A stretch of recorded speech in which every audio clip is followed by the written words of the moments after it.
tips, sales tax, commissions, and simple interest. This is a digital lesson. So once students understand percentages, then they're able to use these real life examples. So it starts out with just tips. And so we explain to the students that a tip is just cash given in addition to the price of goods or services. So a 10% tip is pretty easy to compute. So most people, or a lot of people, do this in their head. So 10% means we're just taking the total bill, moving the decimal point one place to the left. So if your total bill is $80, you move that decimal point one place to the left, and you get a tip of $8. That might be considered small for a tip, so you might want to leave more, 15% or more. So the next slide explains that if we want to figure out a 15% tip, well, it's going to be a 10% tip plus 5%. Okay, so we figured 10% was $8, and we want to take half of that and add it on. So half of $8 would be 4. So we add 8 plus 4, and we get our 15% of $12. Now you want to pose to the students, how much do you think a 20% tip would be? So they might be able to figure out that that would be double the 10% tip, or $16. Now students are going to figure a 10%, 15%, and 20% tip. So let's say the total bill was $38. And here we're going to round to the nearest whole dollar. So 10%, if we move the decimal point, would be $3.80. If we round to the nearest whole dollar, that would just be $4. We want to leave a 15% tip. Then we take that 10% and we're going to add half of that to make 15%. So this would be $6. And then 20%, we're just going to double the 10% and get $8. Now let's say we have a bigger bill here. We've got a bill for $122. 10%, if we move that decimal point, would be $12.20, but we're going to round it to the nearest dollar, and it would be $12. To get 15%, we're going to add half of this to the 12, so 12 plus 6, that would give us an $18 tip. And a 20% tip would be double our 10%, which would be $24. So they just type these in. Now we're going to move on to sales tax. So sales tax is a tax charged by the government to pay for public services, and it's added to many of the things that we buy. So let's say our state charges a sales tax of 8%, and we bought a $25 backpack. Or here's an example of how to do that. We want to change our percentage to a decimal and multiply. So we've got the $25 backpack times 0.08, or 800ths. And when we do that, we'll find out that equals 2. So you can let students use a calculator, or if you want them to just compute this manually, you can give them scratch paper.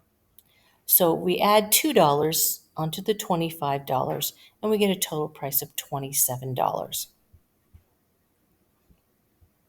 So on the next slide, students are going to figure out how much, with a purchase of $65 first, what is the 8% sales tax? So 0.08 times 65, and then the total price, they're going to add the sales tax onto the $65. Here they're going to figure out a 7.5% sales tax, move the decimal point 2 places to the left, and they get 0.075. So they're going to figure out how much the sales tax is, add it to the $53 to get the total price. Then we move on to commissions. So a commission is income that's paid to certain employees, like people who sell cars or houses. They earn a percentage of the total cost of each sale. So let's say a car salesperson sold a car for $26,000. They earn a 4% commission on every car. So you're going to take the $26,000 take it times 4% or 0.04 and multiply. And then they've got another real life example. A real estate salesperson sells a house and earns a 2% commission. So they have to figure out what that would be. Now we move on to simple interest. Simple interest, there's going to be a formula that they have to learn. So interest is money a bank will pay you if you hold your money in a savings account, or it's money you pay the bank if you borrow money from them. So here is the formula. Interest equals principal times rate times time. So principal is the original amount of money. So it's either the money you deposit in the bank or the amount that you borrowed. Rate is the percentage that you earn or you have to pay back. Time is the length of time in which you're calculating the interest. It could be a month or a year. So here's an example. If you placed $100 in a savings account for 2 years at 6% interest, how much money would you earn? So this would be interest equals the principal, which is 100, 6%, and then 2 years would be 2. So if they multiply 100 and they change a percentage to a decimal, 6/100ths times 2, they're going to get interest of 12. So they're going to earn $12 over 2 years. Here's another example. If you borrowed money, say you borrowed $10,000 at 4% interest, how much interest would you have to pay in 3 years? So we've got the interest equals the principal times the rate, which is the percentage, times the time, which is 3 years.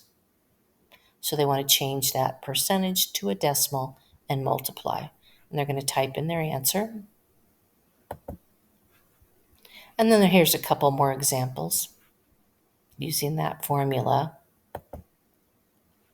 Now we've got an example where the unknown now is the principal. So we know how much interest, we know the percentage, and we know it's 2 years. We want to figure out what that principal was. So they're going to use algebra in order to solve for the unknown. Let's see what they get here. Now they're going to be solving a riddle. So why did the banker break up with his girlfriend? So in order to solve the riddle, they need to answer all of these questions. So this is a word problem.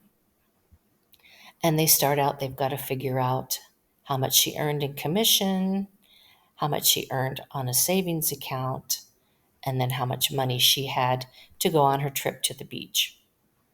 So they're going to put an X next to the correct answer. On the final slide, when they're solving the riddle, they're just going to match their answer for question 1 with whichever letter they have an X next to.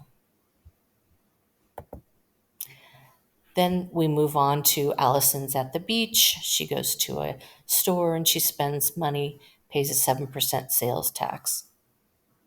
How much did she spend? And then she went to a cafe to eat. Her total bill. She decided to leave a 20% tip, and she rounded that total to the nearest dollar. How much money did she spend altogether? And how much money did she have left over? So once they've solved all of those, answered all of those questions, they're going to go back. Question 1, what letter was next to the answer? Question 2, 3, 4, and 5, and it should solve the riddle. So that is a digital lesson on tips, sales tax, commissions, and simple interest.